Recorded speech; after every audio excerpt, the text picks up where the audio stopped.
안녕하세요. 오늘도 사연살롱을 찾아주셔서 감사합니다.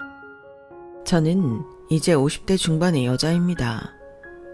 저에게는 딸만 둘이 있는데 첫째는 시집을 보낸 지 오래고 이제 벌써 둘째 딸의 결혼을 앞두고 있네요. 젊은 시절 뭣도 모르고 지금의 남편과 순수하게 연애를 시작해 결혼을 한 뒤부터는 그전까진 나름대로 평탄하기만 했던 삶이 참 다사다난해지더군요. 개인적인 생각이긴 하지만 지난 인생을 돌이켜보면 나이가 성인이라고 하루아침에 성인이 되는 것이 아니라 자신의 가정이 생기게 되면 그때부터 서서히 성인이 되어가는 것이 아닌가 싶습니다. 결혼해서 가장 행복했던 순간을 꼽으라면 단연 예쁜 두 딸을 낳았던 순간이었어요. 딸들이 참 천사처럼 순하고 예쁘기도 했지만 한편으로는 사랑하는 남편을 꼭 닮은 아이들을 낳았다는 게 뿌듯하기도 했고 아이들을 통해 타인이었던 남편과 더욱 하나로 연결된 것 같은 소속감을 느낄 수 있어서 행복했어요. 이쯤 이야기하면 눈치챌 만한 분들은 채셨겠지만 네, 저는 남편을 사랑 하나만 보고 결혼한 사람이랍니다. 아무리 저희 젊은 시절에는 사람들이 지금보다 순수했다고는 해도 너무 순진했던 거죠. 시댁이나 결혼을 다루는 TV 프로그램들을 보면 요즘은 젊은 여자들이 깍쟁이처럼 집안 따지고 조건 따지고 따지는 게 많다고들 이야기하지만 저는 요즘 사람들이 옛날과는 많이 달리 똑똑해져서 그런 거라고 생각해요.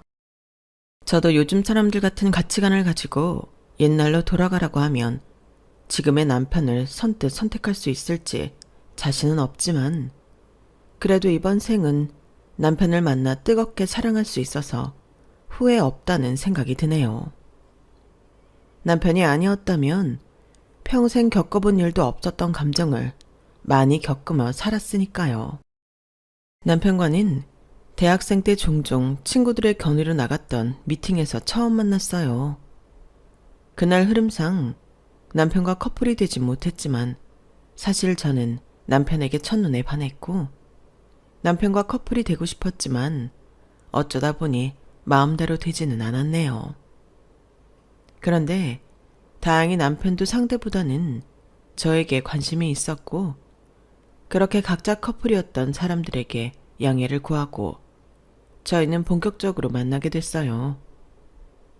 누구보다 빠르게 사랑에 빠진 만큼 연애로 이어지는 속도도 빨랐고 그래서 전 사실 남편과 결혼까지 하게 될 줄은 상상도 못했어요.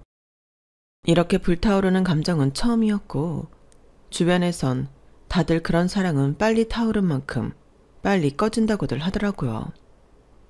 그래서 처음에는 큰 기대 없이 마음이 이끌리는 대로 만났는데 웬걸? 남편은 첫인상이 전부가 아니라 만나면 만날수록 괜찮은 사람이었어요. 심성이 워낙에 착하고 다정했고 기본적으로 마음이 따뜻한 사람이었어요.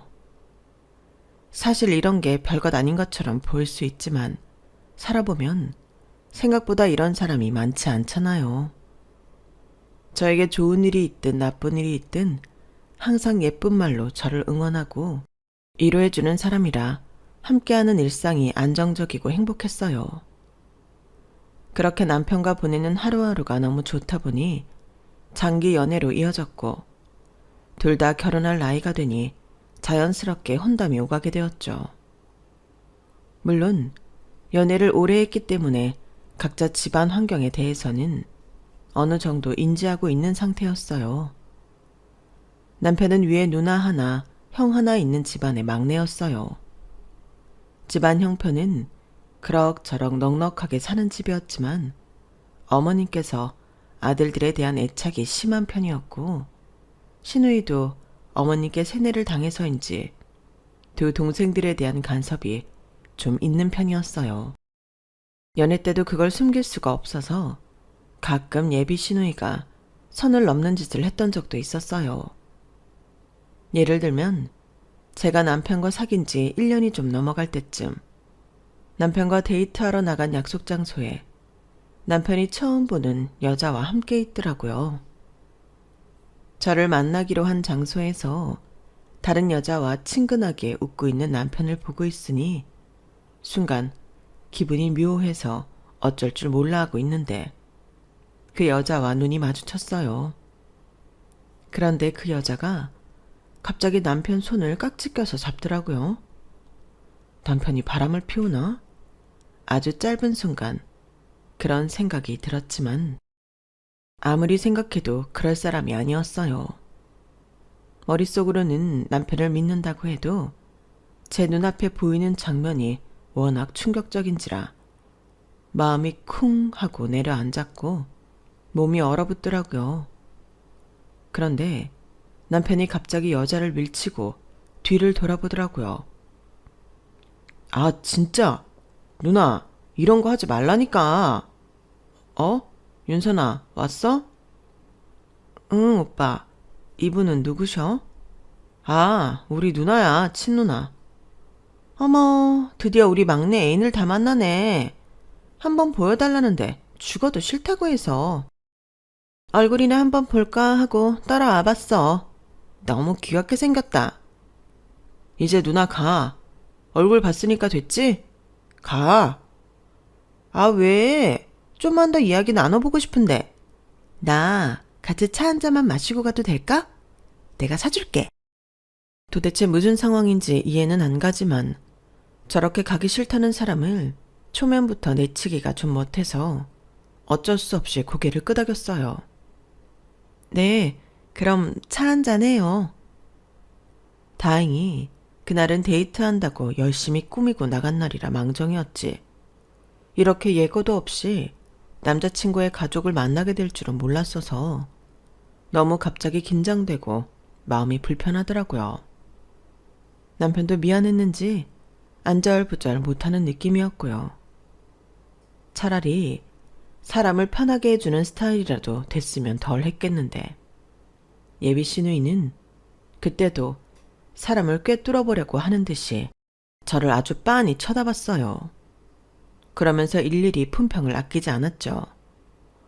와, 우리 승우가 이런 스타일도 다 만나네? 신기하다. 그동안은 연상만 만났거든. 그래서 내가 어찌나 걱정이 많았는지 몰라. 나보다 나이 많은 여자 만날까봐. 남자는 연하를 만나야지. 내가 우리 승우 짝으로 딱 원했던 스타일이네. 승우보다 어리고 좀 귀엽고 착한 스타일. 성격 순하다는 말 많이 듣죠? 아, 그런가? 그런 것 같기도 해요. 전공이 뭐예요? 부모님은 무슨 일 하시고? 아니, 내가 이렇게 첫 만남에 꼬치꼬치 묻는 건 정말 미안한데 아무리 물어봐도 승우가 안 알려줘서. 누나, 좀 그만하고 가. 나중에 때 되면 알려주겠다고 했잖아. 야, 네가 오래 사귈 여자면 나한테 당연히 어떤 여자인지 다 보고를 해야지. 두 사람 벌써 1년이나 사귀었다며. 그럼 앞으로 몇 년을 더 사귈지 모르는 건데 그걸 누나한테 말 안 하는 게 이상한 거야. 내가 누나한테 왜 그런 걸 일일이 말해야 되는데? 그만 좀 간섭해. 나도 누나가 어떤 사람 만나는지 다 몰라. 그건 네가 나한테 관심이 없는 거고. 신우이는 저에 대해 보이는 것은 하나하나 평가하면서 자신이 모르는 부분은 코치코치 캐묻더라고요. 무슨 면접이라도 보러 나온 기분이 들어서 유쾌하진 않더라고요. 중간중간 남편이 말리긴 했지만 대답을 하지 않고 넘어가면 나중에 더 피곤해질 것 같아서 그냥 있는 그대로 순순히 대답은 해줬어요. 그랬더니 만족스러운 얼굴을 하시더라고요. 사람이 괜찮아 보이네. 역시 인상이 반 이상 간다니까. 너무 나만 물어본 것 같은데 혹시 나한테 궁금한 건 없어? 남편의 누나에 대해서는 종종 들었던 것들이 있어 크게 궁금한 점은 없었지만 딱 하나가 떠오르더라고요. 가게 앞에서 왜 손을 잡고 있었는지요. 그것 때문에 같이 있는 내내 그 장면만 떠올라서 더 마음이 불편했거든요. 원래도 동생들이랑 그렇게 손을 잡으세요? 응? 손? 무슨 소리냐며 질색하는 얼굴을 하길래 황당했는데 바로 생각해냈는지 혼자 자지러지게 웃기 시작하더군요. 아, 그거? 난 또 뭐라고? 내가 얘 손을 뭐하러 잡아? 그거 그냥 내가 테스트해본 거야. 네? 테스트요? 여자친구 성깔 테스트. 누가 봐도 바람 피는 것 같잖아. 그땐 어떻게 반응하는지를 딱 보면 사람 본성을 알 수가 있거든. 아, 저는 어떠셨는데요? 완전 합격이지.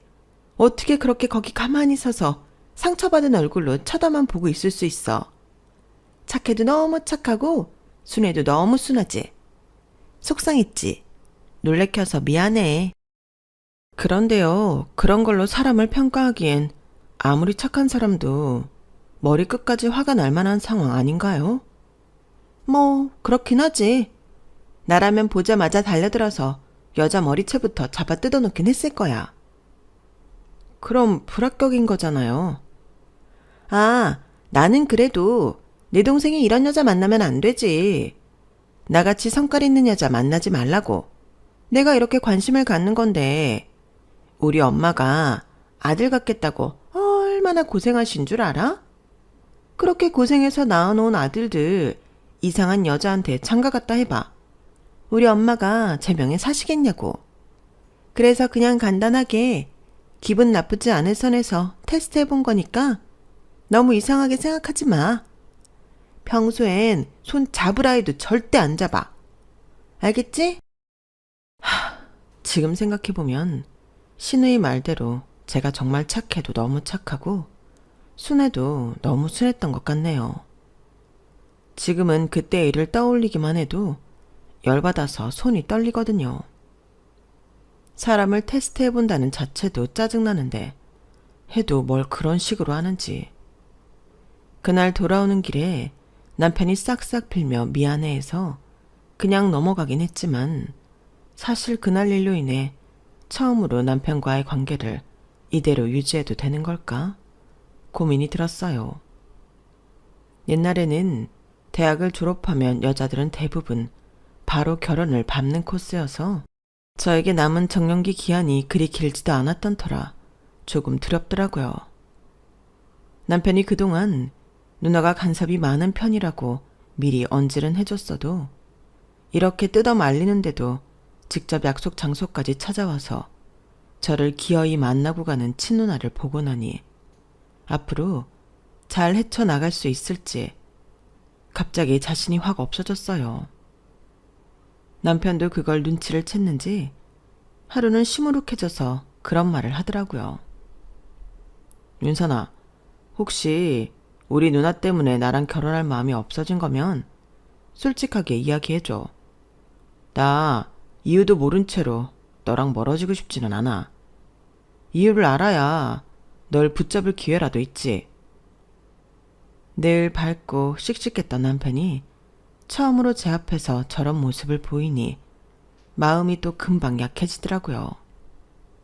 누나라는 사람이 짜증나기는 했지만 별개로 남편은 정말 이런 사람 다시 만날 수 있을까 싶을 정도로 좋은 사람이라 놓치면 나중에 후회할 것 같다는 생각이 들었어요.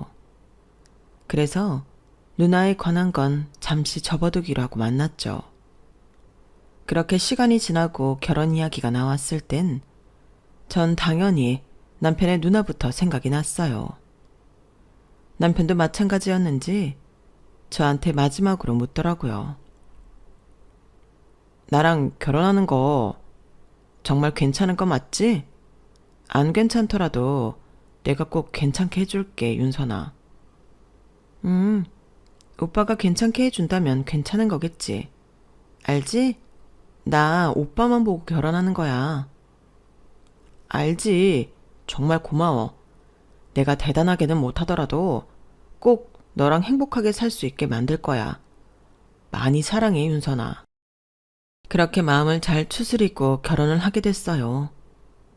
남편이 미리 신신당부를 해놨는지 양가 부모님 댁 인사부터 상견례까지 시누이가 튀어서 나서는 법은 없었어요.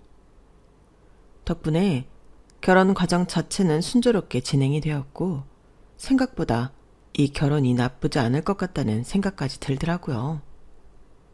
결혼식 당일에 시누이가 웨딩드레스에 대해 어쩌고 저쩌고 고나리질을 하긴 했지만 날 좋은 날이라 그런 건 머릿속에서 금방 잊혀졌어요.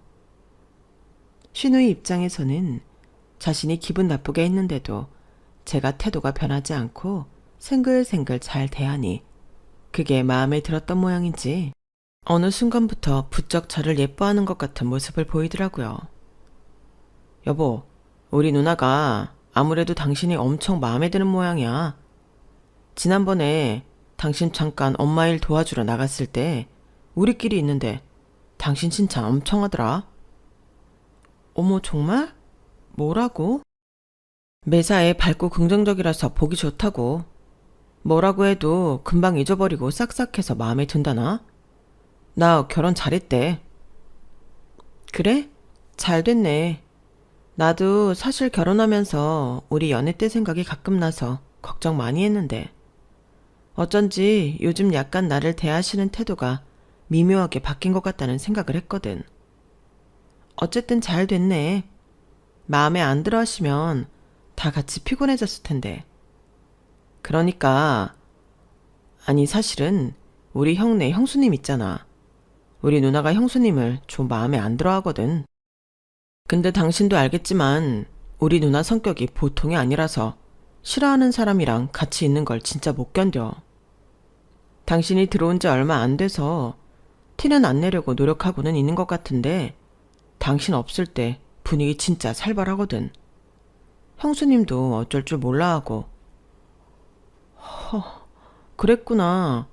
뭐 때문에 그렇게 마음에 안 들어 하시는 건데? 형수님한테도 당신한테 했던 그 이상한 시험 같은 거 했었는데 형수님은 그때 누나 머리채를 잡았었나 봐. 그런데 사실 그게 형수님 잘못은 아니잖아. 누나가 못 말리는 거지. 그런데 그걸로 누나는 아직까지도 형수님 좋게 안 봐. 성깔 있다나 뭐라나. 본인 성격 생각은 안 하고. 당신은 그때 잘 넘어가서 다행이지. 당신한테까지 그런 걸 할 줄은 나도 몰랐지만. 어쨌든 누나가 당신은 좋게 보고 있으니까 우리는 그렇게 불편할 일은 없을 거야. 다행이네. 그때까지만 해도 그 이상한 시험에 운 나쁘게 걸려든 형님이 안타깝고 안쓰럽다는 생각 외에는 별다른 생각은 없었어요. 시누이가 약간 별난 사람인 것만 조심하면 제 시집생활에 큰 문제는 없다고 생각을 했죠. 시부모님도 아들들에 대한 애착이 강하다고 들어서 내심 불안해하고 있었는데 시누이가 잘 말해준 덕분인지 저에게는 그다지 터치도 강하지 않으셨어요. 시댁에 서너 번 가족 행사로 인해 방문한 뒤에야 시댁에서 저와 형님을 대하는 태도가 미묘하게 다르다는 걸 눈치챌 수 있었죠. 문제는 그 서너 번이 시집 온 지 얼마 안 된 저를 위해 시댁 식구들이 나름대로 참고 있었다는 점이었어요. 결혼한 지 1년이 지나가자 시댁에서는 원래 하시던 대로 형님을 대놓고 면박 주기 시작하셨어요. 예를 들어 제가 제사에 서툴어 실수를 하면 형님께서 대신 혼이 나는 식이었어요. 아니 대체 이게 뭐야? 누가 제사상에 빨간 과일을 올려? 제사상에 빨간 음식 올라가면 안 되는 거 아니야? 제가 올린 거 아니에요. 동서가 올렸어요. 아, 죄송합니다. 제가 미처 그 생각은 못하고. 아, 작은 올케가 올린 거야? 작은 올케는 그럴 수 있지. 시집 온 지 얼마 되지도 않았는데 엄마. 근데 큰 올케. 작은 올케가 모르는 것 같으면 옆에서 알려주고 도와줘야지. 그걸 나 몰라라 하고 상에 올릴 때까지 보고만 있어? 같이 일하는데 뻔히 보고 있었으면서 안 말린 의도가 너무 궁금한데 난? 제가 무슨 작은 올케 실수하는 것까지 일일이 지적을 해야 돼요? 제가 안 나서도 알아서 잘 지적하시고 계신데 뭐가 문제예요? 뭐라고? 지금 말 다 했어?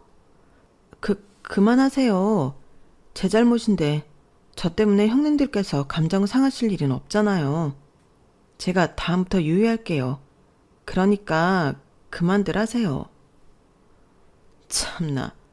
동서, 좀 잘 좀 해. 형님은 나만 보면 못 잡아먹어서 안달인데 이젠 하다하다 동서가 잘못한 것까지 나한테 뭐라고 하시잖아. 동서가 잘못하니까 욕먹는 건 나야. 알겠어? 네, 죄송합니다. 참나. 또 작은 홀키한테 저러네. 잘 모르면 가르쳐주면 되지. 왜 또 말을 그런 식으로 해? 형님이 맨날 저한테만 뭐라고 하시니까. 저 좀 그만 괴롭히세요. 두 사람은 매번 사소한 일로도 언성을 높이며 싸워대기 일쑤였고 시부모님도 못마땅해 하시긴 했지만 이런 일이 자주 있었던 모양인지 따로 나서서 중재하진 않으시더라고요. 남편에게 물어보니 아주버님 역시 몇 번 동서를 말렸지만 잘 되지 않아 그냥 둘이 싸움 붙기 시작하면 식구들은 언젠가부터 방관하는 분위기가 되었다고만 얘기해줬어요. 사실 두 분이 서로의 문제로 싸운 날에도 저도 그냥 피곤하니 한 발 물러나 있으면 됐지만 저로 인해 싸움이 붙었던 그날만큼은 도저히 모른 척하고 있기가 힘들더라고요. 그래서 그날만큼은 드물게 잔뜩 화가 나 있는 형님에게 가서 말을 걸었어요. 솔직히 제가 볼 땐 형님이 욱하는 성격이 있어서 신우이가 하는 말에 그냥 넘어갔어도 될 걸 못 넘겨서 일이 커지는 것도 있어 보였거든요. 형님, 앞으로 제가 잘못한 거 지적당할 때는 그냥 저한테 바로 넘겨주세요.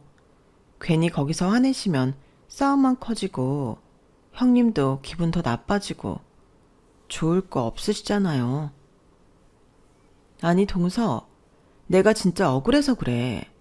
동서는 이 집에 늦게 들어와서 잘 모르겠지만 이놈의 시댁 식구들은 뭐만 하면 날 못 잡아먹어서 안달이라니까. 동서도 요 몇 번 봐서 이제 슬슬 분위기 파악 될 거 아냐. 동서가 보기에도 좀 그래 보이지 않아? 나한테만 다들 너무 뭐라고 하는 거? 네, 제가 보기에도 그런 면이 없진 않은데요. 이럴 때일수록 그러려니 하고 넘기시는 게 좋을 것 같아요. 저는 사실 어쩌다 지적당하거나 혼나게 되더라도 우선 넘기잖아요. 그러면 시부모님도 그렇고 신우이도 그냥 분위기 가볍게 잘 넘기시더라고요. 형님도 좀 그렇게 해보시면 어떨까 해서요. 아, 모르는 소리 마. 그건 동서처럼 내가 쌓인 게 없을 때나 통하는 소리지. 나는 뭐 처음엔 동서처럼 안 그랬는 줄 알아? 근데 있잖아. 매번 동서처럼 대하면 사람 얼마나 우습고 만만하게 보는 줄 알아? 동서도 한번 겪어봐. 지금이야 뭐 동서가 이 집에 들어온 지 얼마 안 됐으니 화살이 다 날 향하는 모양인데 얼마 못 가서 동서도 알게 될 거야. 내가 그냥 못 넘어가는 이유가 뭔지. 형님이 서슬퍼런 눈으로 그렇게 저주하듯 이야기하는데 순간 간담이 서늘해졌어요. 뭐 하나 잘못 걸리면 저도 본인처럼 될 거라는데 저는 아닐 거라는 근거가 어디에도 없었으니까요. 형님의 그 한마디 때문에 시댁에서 보내는 시간들은 저에겐 살얼음판을 내디딘 것만 같았어요. 그마저도 신우이가 형님을 하도 잡아서 저는 늘 이 집안에서 있는 듯 없는 듯한 존재로 지나가긴 했지만요. 그렇게 1, 2년 정도 흐르자 형님은 저에게 슬슬 하소연을 하기 시작했어요. 아니 동서, 나 진짜 너무 억울하다. 솔직히 말해서 난 동서나 나나 같은 며느리니까 이렇게 차별할 줄은 몰랐거든. 솔직히 동서가 나보다 그렇게 크게 잘난 거 있어?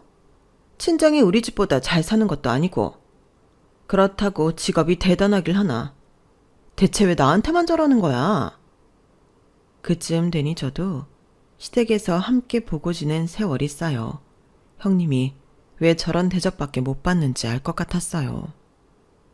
형님은 굉장히 아나무인해 자신이 조금이라도 무시당했다고 생각하면 파르르 떠는 감정 기복 심한 사람이었고 기본적인 예의조차도 가끔은 벗어나는 면이 있는 사람이었거든요.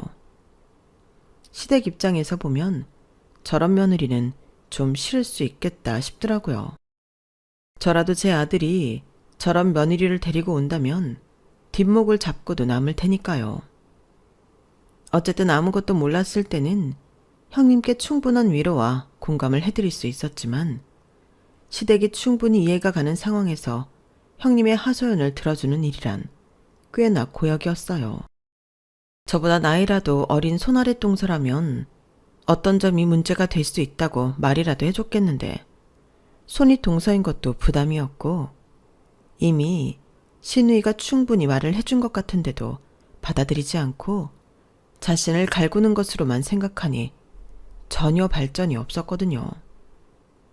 그래서 해줄 만한 이야기는 없고 가만히 이야기를 들어주는 것밖에 할 수 있는 일이 없었는데 그 이야기라는 건 다 자기 중심적인 속 터지는 이야기들 뿐이니 들어주는 것조차 힘에 겨울 수밖에 없었던 거죠.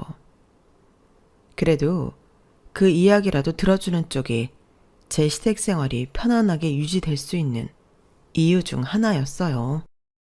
신우이와는 다행히 계속 좋은 관계를 유지하고 있었고 시부모님도 워낙 형님과 신우이의 관계가 시끄러우니 상대적으로 조용한 저를 예뻐라 하셨거든요. 형님하고만 잘 지내면 됐는데 워낙 성격이 튀고 기복이 센 사람이라 맞춰주는 게 쉬운 일이 아니었는데 하소연을 들어주기 시작하면서 저에 대해 결혼 초반에 가끔 드러내던 경쟁의식이라던가 적개심을 많이 내려놓은 것 같더라고요. 시댁 식구들이 저에게 더 호감을 많이 표현한다고 해서 굳이 형님이랑 피곤하게 경쟁 구도를 펼칠 생각은 절대 없었기 때문에 저도 같은 며느리로서 형님을 이해한다는 제스처를 많이 취하면서 꽤 성공적으로 형님 마음의 문을 여는데도 성공을 했죠. 그렇게 평화로움이 꽤 유지되나 싶었는데 몇 년 가지 않아 깨지고 말았어요. 작은 올케, 나야. 별일 없이 잘 지내고 있지? 다른 게 아니라 들었을지는 모르겠는데 내가 작은 올케한테는 직접 말해주고 싶어서 나 지금 만나는 사람이랑 결혼해. 어머나 정말요? 축하드려요. 지금 만나시는 분이라면 그 외국분 맞죠?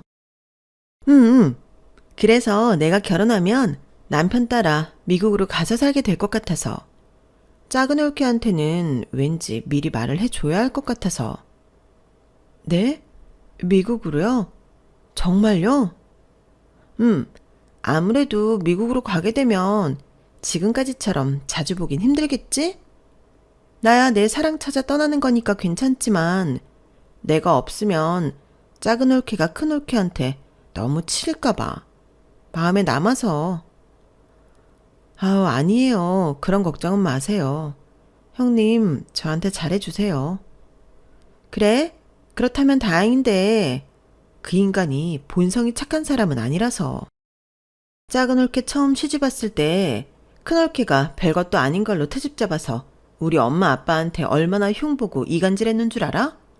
내가 그래서 일부러 더 잡은 것도 있어.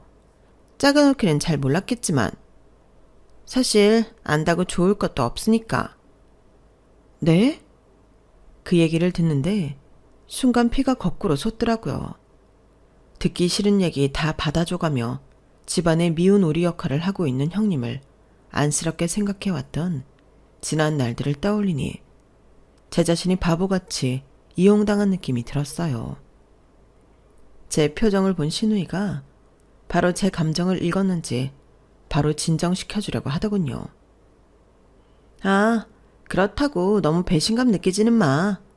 그냥 그 인간 인간성의 한계야. 최근 요 몇 년간은 작은 올케 얘기는 꺼낸 적도 없거든. 아마 그때부터 작은 올케한테 붙어서 내 욕이나 해댔겠지. 내 말이 맞지? 안 봐도 뻔하다. 아니, 그게요. 작은 올케는 내 욕 안 했을 거 알아. 사람 척 보면 알거든. 나도 보통 성격 아니란 소리 많이 듣는데 큰 올케는 진짜 상종 못할 종류의 사람이야. 저런 사람 잡으려고 하니 집안이 맨날 시끄러워졌지. 그 부분은 내가 미안해. 그냥 내가 걱정되는 건 내가 없으면 큰 올케가 너무 활개치고 다닐까봐 걱정이야. 혹시 내가 미국 간 뒤라도 무슨 일 생기면 꼭 연락하라고. 알겠지? 네, 신경 써주셔서 감사해요. 진심으로요. 감사하긴. 그래도 나는 작은 올케 같은 사람이 한 사람이라도 집안에 있어서 다행이라고 생각해. 그렇게 형님에 대한 뒷얘기를 듣고 나니 더 이상은 저도 형님을 예전만큼 맞춰주긴 힘들더라고요. 제가 이렇게 맞춰준다고 한들 본인이 불리한 상황이 오면 언제 또 이렇게 시부모님께 저를 이간질할지 모르니 차라리 책 잡힐 일조차 없게끔 적당히 거리를 두는 게 낫겠다 싶었어요. 동서, 들었어? 신우이 결혼한다는 거. 노처녀인 이유가 있다고. 저 성격을 누가 받아주나 싶었는데 어떻게 시집을 가긴 가네. 아, 속 시원해. 드디어 집안이 좀 조용해지겠다. 그치? 그래도 저는 좀 아쉬운데요. 남편도 아쉬워하고요. 워낙 동생들이랑 각별한 누님이셨잖아요. 아주버님도 아쉬워하지 않으세요? 아쉬워하긴? 감히 내 앞에서 아쉬운 티를 어떻게 내? 지 누나가 마누라한테 어떻게 하는지 알면서도 반감만 하던 주제에. 이제 눈에 가시 갔던 누나도 없는데 마누라 떠받들고 살 준비나 해야지. 그동안 당해왔던 거 다 갚아줘야지. 안 되겠어. 내가 얼마나 억울했는지 동서는 알잖아. 안 그래? 그래도 아주버님이 무슨 죄가 있으시겠어요. 아무래도 두 분 사이에서 중재하기 힘드셨을 텐데 아주버님한테 너무 뭐라고 하지 마세요. 뭐? 동서 오늘 좀 이상하다. 전에는 내 말 묵묵히 잘 만들어주더니 오늘은 왜 이렇게 나한테 감나라 배나라 하지? 신우이 이제 곧 간다고 뭔가 헷갈리는 모양인데 신우이가 없으면 그 바로 다음 서열이 나야. 동서가 아니라. 동서 뭐 시댁에서 예쁨 좀 받는다고 안 본 사이에 기세가 등등해진 거야? 네? 그런 건 아니에요. 갑자기 그게 무슨 말씀이세요? 그치? 동서도 이제 말 좀 가려가면서 하자. 어? 내가 그동안 시집살이 한다고 동서 기강을 잘 못 잡았어. 우리 서로 선 넘지 말자. 이때까지 잘해왔잖아. 네. 갑자기 돌변하다시피 변해버린 태도에 너무 기가 막히고 당황스러워서 사람이 벙찌더라고요. 순간 신우이가 왜 저를 염려했었는지 알 것 같은 쎄한 기분이 들었어요. 문성을 벌써부터 드러내니 저도 조심해야겠다는 생각이 확 들더라고요. 하지만 저 날뛰는 성격을 저 혼자 감당하기란 애초에 무리였어요. 아주버님조차 쩔쩔매는 사람을 제가 컨트롤할 수 있을 리가 없었죠. 신우이가 없으니 시부모님한테까지 쌩 난리를 치기 시작하더라고요. 어머님, 아버님, 이번에 동선의 집에 과일 박스 보내셨다면서요? 왜 자꾸 동선에만 챙기세요? 큰며느리라고 그동안 구박 많이 하셨으면 큰며느리 목도 챙겨주셔야죠. 저 그동안 형님 때문에 얼마나 스트레스 받았는데 어머님, 아버님이라도 저한테 잘해주셔야 하는 거 아니에요? 우리가 뭘 작은 집 애들만 챙겼다는 거냐? 지난번에는 너네 집에 한가 선물 좀 챙겨줬잖니. 작은 집 애들 못 챙겨준 게 미안해서 생각나서 보낸 건데 그걸 뭐라고 하면 어떡하라는 거니? 어?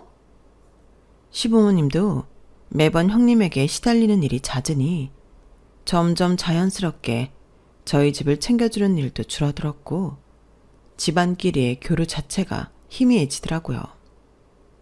그래도 상식이 안 통하는 사람과는 안 엮이는 게 제일이다 보니 암묵적으로 가족 간의 교류가 줄어드는 것에 대해서 큰 불만이나 트러블은 없었어요. 그렇게 알게 모르게 조용한 분열을 겪고 있던 중 청천벽력 같은 소리가 들려왔어요. 여보, 우리 아버지 검사 결과가 나왔는데 췌장은 말기라고 하시네. 뭐라고? 아버님 얼마 전에 뵀을 때만 해도 멀쩡하셨잖아. 검사 결과 제대로 나온 거 맞아? 우리도 믿기지 않았는데 찾아보니까 원래 췌장암은 이렇게 말기일 때까지 모르고 지나가는 사람들이 많은 모양이야. 세상에, 아무리 사람 일이 한치 앞을 모른다지만 어떻게 이런 일이... 시댁 식구들은 상심에 빠졌고 아버님은 살 날이 얼마 안 남으신 걸로 판정을 받아 입원 치료를 진행하기보다는 남은 시간 동안을 가족들과 시간을 보내는 걸로 결정을 내리셨어요. 그래도 집에서 병 수발을 해줄 인원은 필요했기에 저와 형님이 일정을 나눠서 형님과 바통 터치를 해주면 어떨까 의견이 나왔지만 형님께서는 단칼에 거절을 하시더라고요. 동서도 알겠지만 난 솔직히 내가 아버님 병간호를 왜 해드려야 하나 싶어. 아버님 나 은근 무시하고 미워하셨던 거 알지? 건강하실 때는 사람 그렇게 서운하게 해놓고 돌아가실 때 되니 내 도움을 필요로 하시는 건 좀... 내가 보기가 그래. 내키지도 않고. 동서도 생각해봐. 동서를 미워하던 사람을 간호하라면 동서는 하고 싶겠어? 그래도요, 형님. 아버님은 그렇다 쳐도 어머님은 혼자서 아버님 돌보시긴 너무 힘드실 거 아니에요. 형님이 안 오시면 아주버님이 오셔야 하는데 아주버님도 일 끝나고 오기가 힘드실 거고요. 자기 부모 일인데 힘든 게 내 알바야? 왜 남편이 할 일을 나한테 강요해? 동서도 혼자 하기 싫으니 나한테 일어나 본데 아무리 설득해도 나는 그런 거 할 생각 없으니까 간호할 인원이 필요하면 그냥 병원 입원시키라 해. 참, 아무리 본인이 시댁에 쌓인 게 많다고 해도 살 날도 얼마 안 남았다는 어르신한테 너무하다 싶더라고요. 사실 여자들이 시댁에 잘하는 건 다 같이 사는 남편 봐서 하는 것도 있는데 아주버님의 입장에 대해서는 전혀 생각도 안 하는 것 같았어요. 그 또한 부부끼리 이야기해야 할 문제니 저의 설득은 그쯤하고 빠졌어요. 솔직히 형님이 저렇게 나오시니 저라고 뭐 혼자 병간호 뒤집어 쓰게 생긴 이 상황에 뭐 그리 유쾌하기만 했겠어요. 하지만 아버님의 암 소식에 마음 아파하는 남편의 모습이나 개인적으로도 저를 예뻐해 주셨던 시부모님을 생각하면 마음이 좋지 않아 선뜻 저라도 병간호 보내드리겠다고 말씀을 드렸죠. 어머님은 눈물까지 흘리며 고마워하시더라고요. 내가 참 귀한 남의 집 딸한테 내 남편 병간호 도와달라는 게 참 미안하면서도 정말 고맙구나. 사실 나 때는 이런 게 당연한 건 줄 알았는데 큰며느리 보면 이런 게 또 당연한 게 아니구나 싶으면서 너한테는 한없이 미안하다. 아니에요, 어머님. 저도 어머님 힘드신 거 싫고 아버님 아프신 것도 마음 안 좋아서 그런 건데요. 당연히 해야죠. 저는 신경 쓰지 마시고 아버님만 신경 쓰세요. 제가 최대한 도와드릴게요. 그렇게 아버님의 암투병과 온 가족의 병간호가 시작되었어요. 평일에는 저와 남편 그리고 아주버님이 번갈아가며 시댁에 들렀는데 당연히 고정된 시간에 일을 하는 남편이나 아주버님보다는 제가 시댁에 머무르는 시간이나 빈도수가 훨씬 많았어요. 그렇게 평일에는 번갈아가며 어머님과 아버님을 살피고 필요한 것들도 사다 드리고 격주로 주말마다 다 같이 모여 두 분 바람도 쐬어드리며 시간을 보냈죠. 형님은 간호는 쏙 빠졌으면서 같이 시간 보내는 주말에는 어떻게 또 참석을 하더라고요. 형님, 안 오실 줄 알았는데 오셨네요. 아, 다들 고생하는 거 미안해 죽겠는데 이럴 때라도 와야지. 아버님이랑 추억도 많이 쌓고 해야 나도 후회가 없을 것 같아서. 참, 이게 뭐 좋은 일이라고 웃으면서 그렇게 말하는데 너무 뻔뻔해서 말도 안 나오더라고요. 온 식구들이 아버님에게부터 그렇게 지극정성을 쏟았는데도 아버님은 6개월 정도밖에는 더 못 사셨어요. 췌장암 말기 판정을 받은 순간부터 각오는 했어도 사실 판정부터 돌아가시기까지 너무 기간도 짧고 갑작스러운 이별이라 온 집안의 충격적인 분위기가 가시지 않았죠. 그 와중에도 장례식장에서 일을 하다 말고 형님이 제게 하는 소리가 정말 가관이더라고요. 그래도 말기암인데 반년 정도 사셨으면 많이 살다 가신 거지. 너무 오래 사셔도 식구들 고생만 시킨다는 걸 아버님은 아신 거야. 고맙게 여겨동서. 순간 화가 나서 미국에서 급하게 들어와 시름에 빠져있는 시누이에게 달려가 말을 전해주고 싶었지만 이런 날 소란을 일으키고 싶지 않아 허벅지 꾹 눌러가며 참았어요. 왜 그렇게 시댁에서 이 인간을 인간 취급 안 해줬는지 너무 알 것 같아서 진작 거리 두지 않은 제 자신이 너무 싫어질 정도더라고요. 어머님은 제가 병간호를 가는 동안 가족 모임에만 참석하고 병문안이나 병간호로는 절대 오지 않는 형님에 대해 이런 방구도 하지 않으셨어요. 아버님 때문에 신경 쓸 겨를이 없으셨을 수도 있고 처음부터 형님의 인간성을 파악하고 계셨으니 기대조차 안 하신 걸 수도 있었겠지만 워낙 내색을 안 하시는 분이라 어떤 생각으로 형님을 대하고 계신지는 파악이 잘 안 되더라고요. 마음 같아서는 형님이 한 망언을 온 가족에게 알려서 그동안 받아왔던 무시보다 더한 서름이라도 겪게 해주고 싶었지만 또 그게 다 무슨 소용이겠나 싶더라고요. 한 차례 흥분됐던 감정이 진정되고 나니 역시 저 인간이랑은 상종을 안 하는 게 답이라는 똑같은 결론이 나서 최대한 피해 다니기 바빴어요. 어수선한 분위기 속에 장례식이 끝나고 저와 남편은 어머님을 자주 찾아뵈었어요.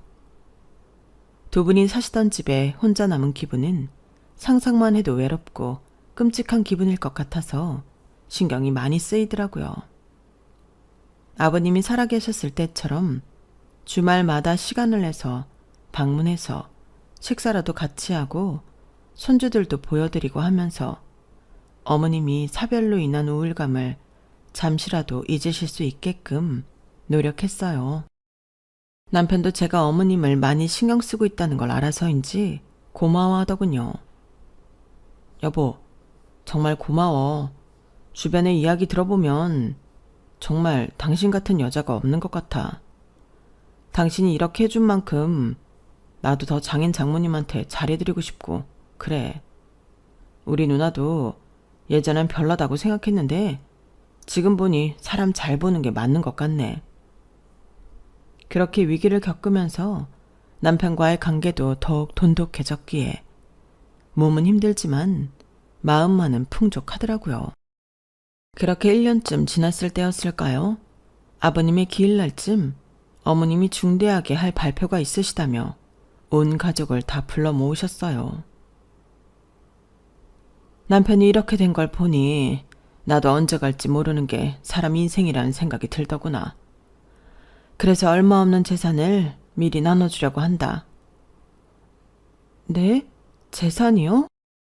어머님께서는 경기도 모 신도시에 있는 15억 아파트와 서울 끝자락에 있는 5억짜리 빌라를 갖고 계신다고 말씀하셨고 그중 15억 아파트를 형님네에게 주고 저희에게 5억 빌라를 주시겠다고 말씀하셨어요. 솔직히 그동안 뭔가를 바라고 잘해드린 건 아니었지만 형님네에 비하면 월등하게 저희가 시댁에 해드린 게 많은 것에 비해 형님네에게 더 큰 재산을 나눠주시는 게 인간적으로 좀 서운한 마음이 들더라고요. 어머나 어머님, 웬일이세요? 저는 당연히 아파트는 동선해 줄 줄 알았는데? 네가 그동안 큰 며느리로서 마음고생한 부분 잘 알고 있다.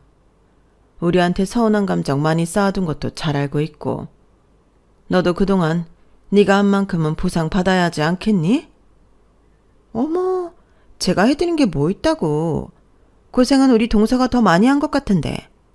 그래도 또 큰 며느리라고 이렇게 챙겨주시네요. 정말 감사해요, 어머님. 우리 동서 서울에서 어떡하지? 그 서울 끝자락에 있는 빌라는 집값 잘 오르지도 않을 것 같은데. 어머님, 동서는 이런 부동산에 관심도 없는 것 같은데 그 빌라도 저 주시면 안 돼요? 저 주시면 제가 진짜 기가 막히게 재테크해서 재산 불려놓을 자신 있는데 불린 돈은 동서한테 나눠줄게요. 그게 무슨 말 같지도 않은 소리야. 내가 다 생각이 있어 그렇게 나눠놨으니 여기에 대해서는 찍소리도 하지 마라. 3배 차이가 나는 재산을 줬으면 만족할 줄 알아야지. 어딜? 동서 재산까지 탐을 내기는. 죄송해요, 어머님.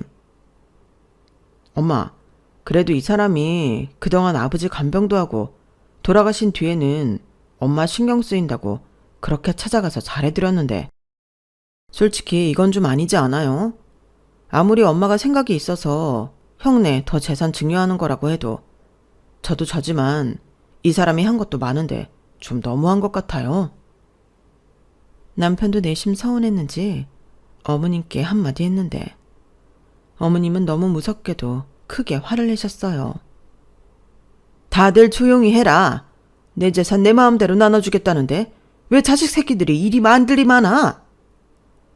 어머님이 화를 내시는 중에도 형님은 저를 보면서 씩 웃으시더라고요. 아우, 고생한 우리 동서만 불쌍해서 어떡해. 이래서 시집을 가도 장남한테 가야 된다는 말이 괜히 있는 게 아닌데. 별. 순간 짜증이 확 나고 서러운 마음에 집에 와서 괜히 펑펑 울기도 했네요. 뭘 바라고 한 건 아니었지만 제 성의를 이렇게밖에 인정받지 못하는 것 같은 기분에 눈물이 왈칵 쏟아졌어요. 여보, 내가 미안해. 우리 엄마가 저런 거에 워낙 둔감하셔서. 대신 내가 앞으로 더 잘할게. 응? 남편의 진심 어린 사과와 위로 덕분에 그래도 금방 마음을 회복할 수 있었어요. 재산을 받으려고 했던 게 아니니 금방 훌훌 털어내려고 노력을 했죠. 그런데 정말 사람 일은 한 치 앞도 모른다고 하더니 그로부터 2년 뒤쯤 의외의 소식을 듣게 됐어요. 여보, 그거 들었어? 형네 증여받았던 아파트 앞으로 고압 송전탑이 들어서는 모양이야. 뭐라고? 그럼 거기서 어떻게 살아? 애들도 있는데. 그래서 그 아파트 살던 사람들 다 이사하고 난리가 났다나 봐. 형네도 이사가고 새 주려고 생각은 하고 있다는데 들어오려는 사람이 없어서 문제라고 하는 것 같아. 집값도 계속 떨어지고 있고. 세상에 큰일이네. 좀 찾아보니 2년 전부터 그 부근에 송전탑이 들어서니 많이 인터넷에서는 의견이 분분했던 모양이더라고요. 그 시점에 이미 저희가 받았던 빌라는 재개발이 확정이 되어 집값이 뛰고 있는 상황이었고요. 어머님께서 부동산에 워낙 빠삭하셨던 분이라 이런 점들을 다 염두에 두고 증여를 하셨나 싶은 생각이 들더라고요. 지금은 돌아가셔서 여쭤보지도 못하지만 형님이 빌라를 탐하자 그동안 형님께 화 한 번 안 내고 무덤덤 하셨던 어머님이 몹시 노여워했던 일은 아직도 두고두고 생각이 나거든요. 남편도 같은 생각을 한 모양인지 저에게 묻더라고요. 아무래도 엄마가 다 알고 하신 것 같지? 그러게, 우린 그런 것도 모르고. 역시 사람은 착하게 살고 봐야 한다니까? 사람 잘못 만나서 고생하는 우리 형만 불쌍하지. 살다 보니 그렇게 보답받지 못할 줄로만 알았던 마음이 어떻게든 보답받는 걸 보면서 역시 대가를 바라지 않고 진심을 다해 마음을 베풀면 언젠가는 어떤 식으로든 돌려받게 된다는 걸 다시 한번 느끼게 되더군요. 인생 흘러가는 게 동화책 속 세상처럼 반드시 권선징악, 해피엔딩으로 끝나는 법은 없지만 어떤 일들은 정말 동화 속 교훈처럼 잘 살아온 만큼 돌아오기도 하는 것 같아요. 아직도 가끔 제가 어떤 중요한 선택이나 결정을 내려야 할 때 그때의 일이 떠올라요. 당장 눈앞에 보이는 이익을 계산하기보다는 내 마음이 시키는 대로 따라가다 보면 그것이 좋은 결과를 가져다 줄 거라는 걸 이제는 믿으니까요. 제 이야기는 여기까지입니다. 건강이 최고죠. 항상 건강하시고 행복하세요. 여러분, 사연 댓글에 응원과 현명한 조언 부탁드려요. 좋아요와 구독은 저에게 큰 힘이 됩니다. 오늘도 좋은 일 가득하세요.